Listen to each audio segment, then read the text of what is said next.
Now you guys know that off-roading and overlanding, one of the most important things that you can have for your rig is power. How do you get power to all the mechanics inside the Jeep? Your refrigerator, your drone, your computer. Today we're going to test out a brand new power bank by a company called Vtoman. And the reason why I want to test this one out is because of the price point. I'm kind of curious to see how an $800 1800 watt power bank holds up on a trip like this. Let me open the box and show you guys.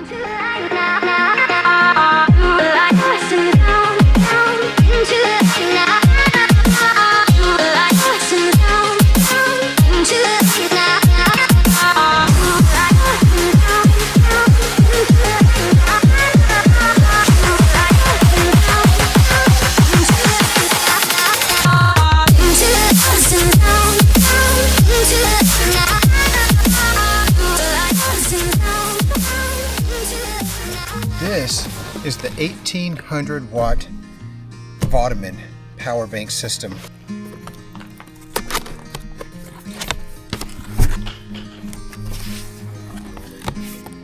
So once we open up the box, we have all of our gear, our wiring is all in this nice little pouch right here. You see we got our power bank. This is for our car power here. I don't know why you would really need a power bank this large for something like this. I think all the other power banks I've used have never had something like this. And it's just kind of big and bulky and heavy if you ask me, but there's got to be a reason. And then once we get inside the box, we have the Vtoman power bank system itself. Just look at the front here, we've got 3 of our AC ports here. We've got 4 USB, including a quick charge here. We've got 1 12 volt here, and then 2 inputs here for 12 volt. And then you've got 2 USB-C ports here. Now this thing also has the ability to jump off your car. Now it doesn't come with the actual jumper cables themselves, but you could buy those separately, and I think I actually have a set in there, but we could actually jump the car off of this if we needed to. Compared to other power bank systems, the screen is just adequate if you ask me. You got your percentage capacity here, how much wattage it's pulling right now. It's just very minimal, and I don't even know if you could change any of the settings. So right now you can see I just turned on everything. I hit USB, and you can see it says Type C and USB right there. So I just turned on both of these ports here. The DC turns on the DC port, and then the AC turns on the AC port. So we're going to go ahead and plug up a whole bunch of stuff to this and see what we can draw from inside here. So I've got my drone here. Let's just go ahead and throw 2 batteries on there. And this actually plugs in through a USB-C. So we'll plug that in. Alright, so we've got that one charging here. And it looks like that's drawing 80 watts. 79, 80 watts for this. And if I just leave just this plugged up, this would have the capacity, it looks like, for 17 hours. Next, I'm going to plug up my laptop here. And we're going to plug this one into the AC adapter there. And it's now drawing 170 watts. And it says with these 2 charging, it'll be about 7.8 hours worth of battery. Now, they say that the Vtoman actually does have passive charging on it, which means you could have this in your rig charging in the car while you're driving, and then also while it's outputting the power to the devices. So it's inputting charge while it's also outputting to devices, your refrigerator, to anything that you're charging on the road. It's always consistently just running current through it. So that is a good benefit for this. So far, the Vtoman looks like it's going to do its job. So for the rest of this trip, I'm not going to use my own personal power bank. I'm going to plug in the Vtoman and I'm going to try to give it some hell this weekend and see how well it holds up. So I was able to spend all week with this Vtoman 1800W power bank. And these are my thoughts on this.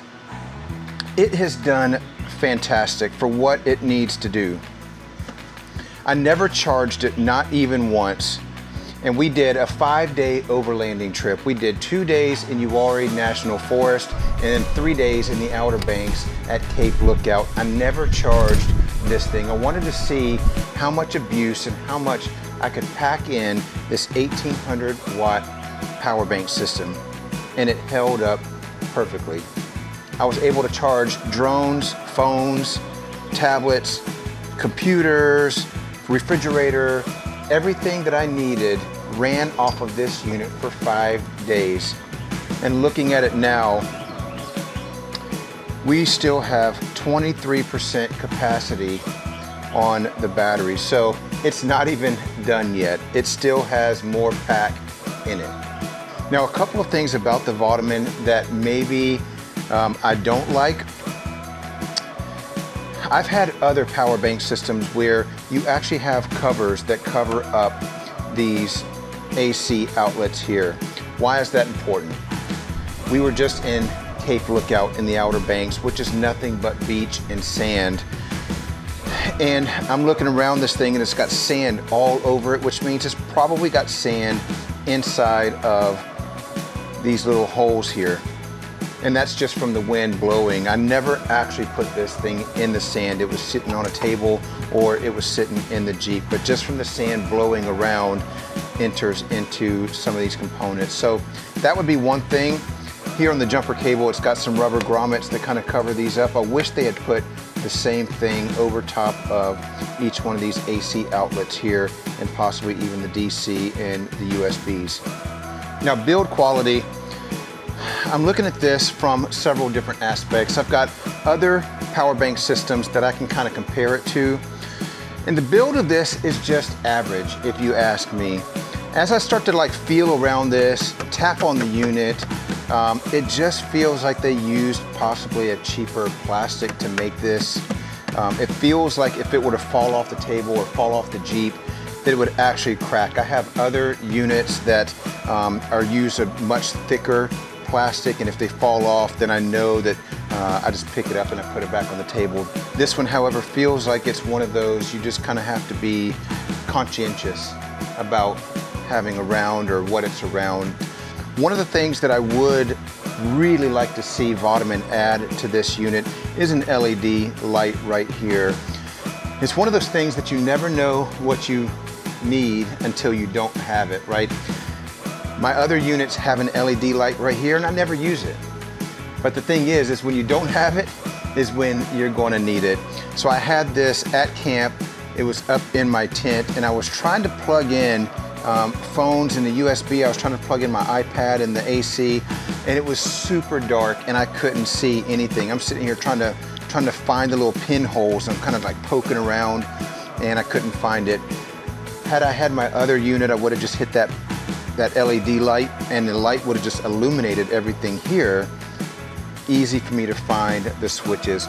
What I had to end up doing was just grabbing my phone, turning on the flashlight, and as I'm plugging in my phone, flashlighting the whole area, trying to find where the plug is. So I would love to see Vtoman add an LED light right here that you just hit a button and it illuminates this whole area right here, making it easy to find places to plug in.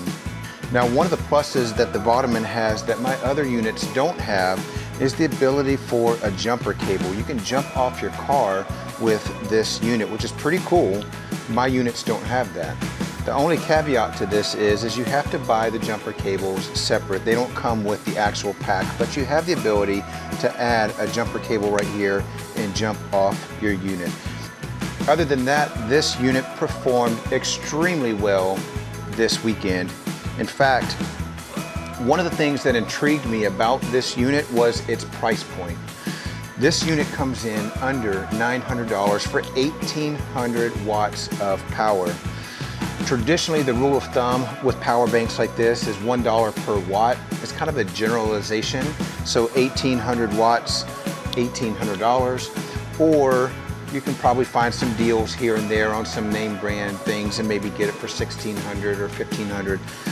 However, 1,800 watts for under $900, half of what a normal unit would cost, was very intriguing to me, and that's what made me want to really give this thing a test and really kind of put it through its ringers over this 5-day overlanding trip to see if it was going to perform as well as some of the other name brands out there. I was extremely impressed with this over the last 5 days. Now, if you guys are interested in this particular unit, I will put the link to this unit in the description down below, and you can click on that and find this exact unit that I tested and used. Now, if you guys are into overlanding and off-roading, then like and subscribe and ring that bell on Road Rash Off-Road YouTube, because we're always testing out new products in real life scenarios. We are taking these on 5-day, 10-day, 15-day overlanding trips, and we're putting them to use in real life scenarios, not in a garage. So like, subscribe, and ring that bell if you're interested in overlanding and off-roading gear, and if you're interested in overlanding and off-roading lifestyle, because that's what we do here on Road Rash Off-Road. See you guys on the next video. Peace!